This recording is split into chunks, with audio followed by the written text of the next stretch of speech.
Welcome to Wild, Women in Lending Determined to Make an Impact. I'm your host, Robin Lavasser. They say our biggest fear is not that we are inadequate. It's being powerful beyond measure. In this podcast, I will share how to break through imaginary ceilings, lean into success, discovering your purpose, and understanding how to create the business and life of your dreams. From failures to triumphs and all the tactics in between, let's jump into the wild arena together. Welcome back to Wild with Robin Lavasser. I am so excited today to share with you kind of a conglomeration. So for those of you that have ever followed me on Instagram and social media, years ago, I wanted to really play to my pain points, which generally create your passion, right? Your pain points. And years ago, I had a multitude of circumstances, and they're in my earlier Wild episodes, of people, specifically my mentors, my leaders, my bosses, my coworkers, my peers, essentially say to me, not all, but many, you won't be as valuable as an employee when you become a mother. And it wasn't those directive words, but that was what was being insinuated, if you will. In addition to that, I was told, gosh, go home, you're pregnant, you probably can't work all the way through the pregnancy. One of them was obviously triplets. There was so many times I've been asked, are you going to be the one to go back to work? How did you work? How did you ever do that? Gosh, isn't it hard for you to not be with your kids all the time? There's just so many things that are stated. And so today I really want to talk about something that is so near and dear to my heart, and that is mom bossing in general. And that doesn't mean you have to be the boss. It means you're the boss of your own life, your own identity.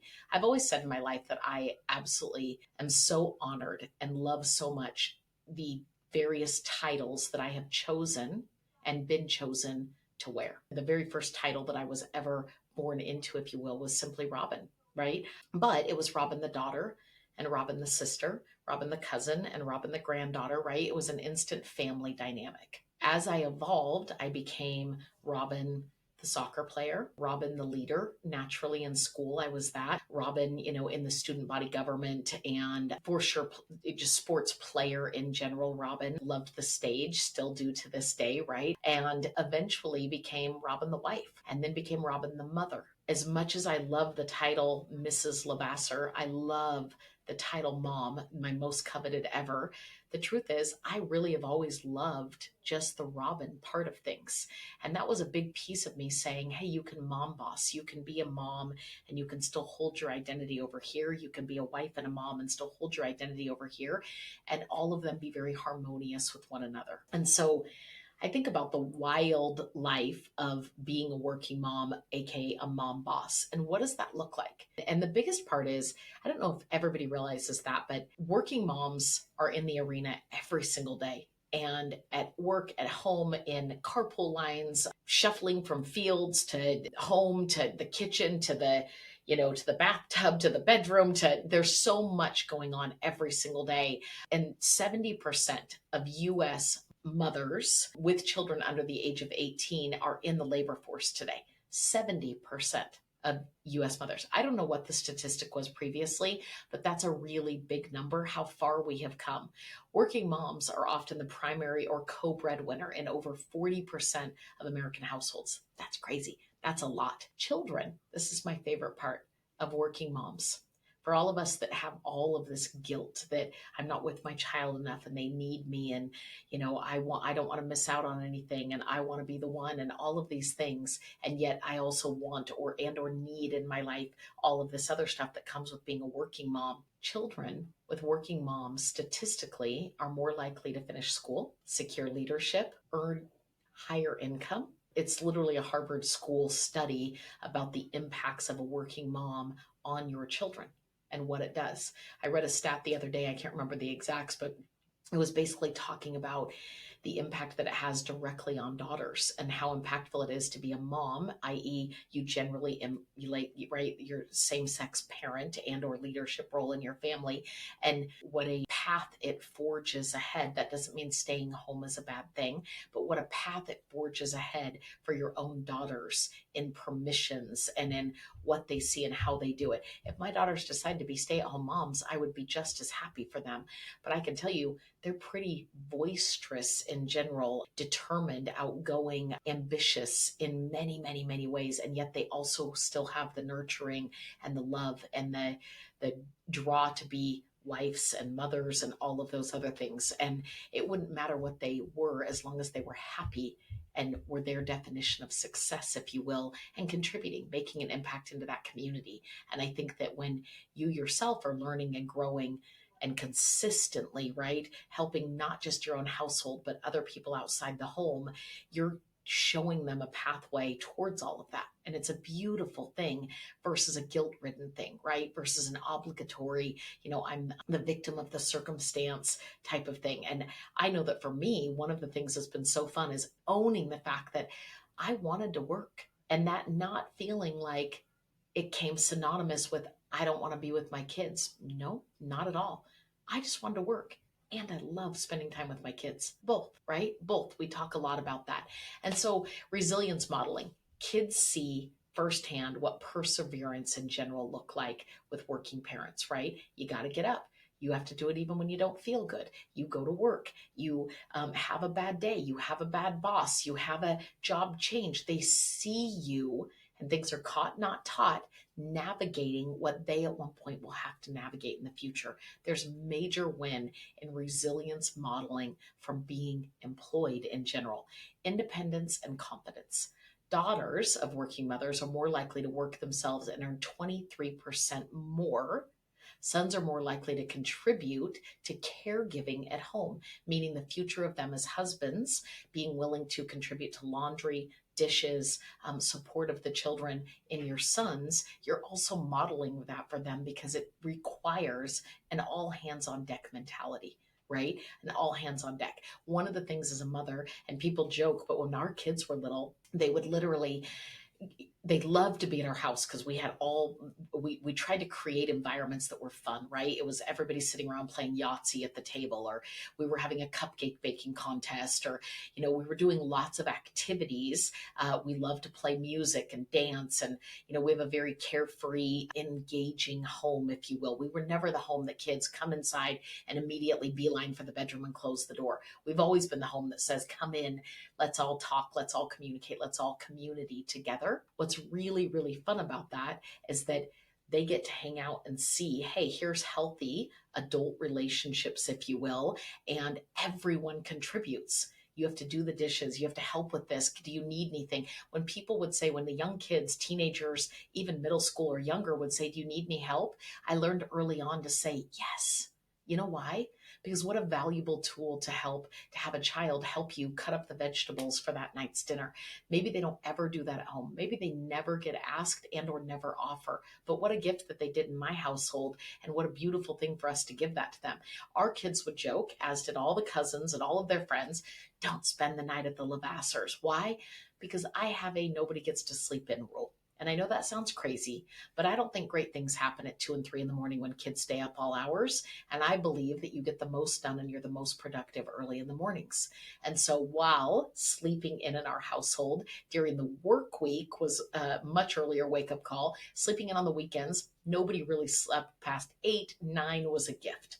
Now I hear of people not getting out of bed till 1 or 2 in the afternoon. At our house, that never happened. And so kids that were used to late sleep-ins and late wake-up calls, they kind of joke, gosh, I want the fun. I want to be at the Levasseurs. I don't know that I want that early wake-up call, but I can tell you that our kids were so used to it that to this day, they're up and at 'em, getting things done, knocking out chores, making sure. And the first thing we did before anything else, before we might have had breakfast going and on the table, but then everyone went to chore mode. We were going to clean up. We were going to make sure that everything was done from the night before, and we were prepared to take on the next day. And all the kids that hung out with us to this day will reference it to John and I and say, you don't get to sleep in at your house, but man, they did feel a sense of belonging and a sense of purpose and a sense of value in our home because they contributed. They contributed to the chores. So I think that what you can create in both sons and daughters by being a working parent is a beautiful gift and so underestimated. And that's not to say that staying home is not work. I understand it absolutely is. Somebody has to keep the household going in general, right? taking care of property and a home and children and all the things that happen in life is a full-time job in itself. I completely get it. I'm not discounting that. Problem solving culture. Kids raised by working parents are exposed to adaptability, right? They're exposed to more teamwork because they see, oh, those are your coworkers. That's this person. This is this person. You used to work with them. You don't now. They understand all of that and it's being modeled for them real time, which is a beautiful gift to give your children. And then financial security, even beyond income.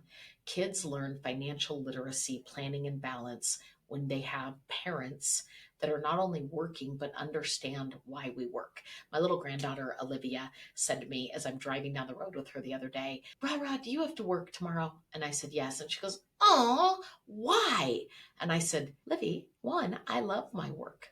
I didn't say I have to make money. I said, I love my work, Livy. Do you love going to school? And she goes, yes. And I said, do you? And she said, yes. And I said, do you love to work and learn? And you're going to learn to read this year. It's a very big deal. Do you love to do that? And she said, yes. And we talked about her teacher's name and all these things. And I said, work is the same as school when you're an adult, but you get paid to do it. And you know what happens when you get paid to do something? We get to go do things like grab ice cream on the go for you and have a little fun, maybe going to see wildlife safari and those animals, or head to Target and maybe buy a little treat. And that's all part of the work piece of things, just like you're going to school to learn and grow so that one day you'll be able to do this with your children, with your grandchildren.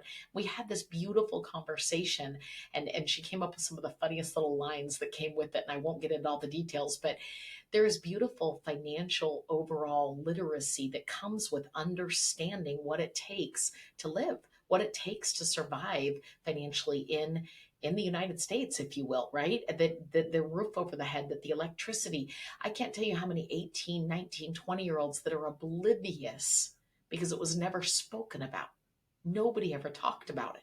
And that is, it's a tragedy to our youth to not understand finances, both good, bad, ugly, all the things that they can do, the power of the tool, and then the power of poor usage and or lack thereof that tool and what it can do, right? Choosing your heart. My own life has been so enhanced by having a career that I've loved. And I really believe wholeheartedly that it's made a beautiful impact on my marriage, in my children's lives, in my nieces, my nephews. And that's not to say, look at me, I'm so great. And I chose bigger than, I always say that my mom really encouraged it, but the truth is my parents were constantly cautious. Hey, how's John? How's the kids? I know you're working a lot. Gosh, you talk about work a lot. You love work, as if it was an either or. Like as if possibly it meant that I was neglecting over here. And the truth was, it wasn't. I just had a higher capacity to do both.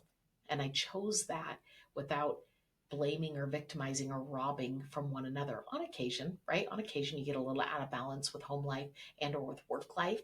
But the truth was, it created this beautiful overall bridge to me being able to be the best version of me over here and then creating also the best version of me as a mom and a wife because I was able to have both.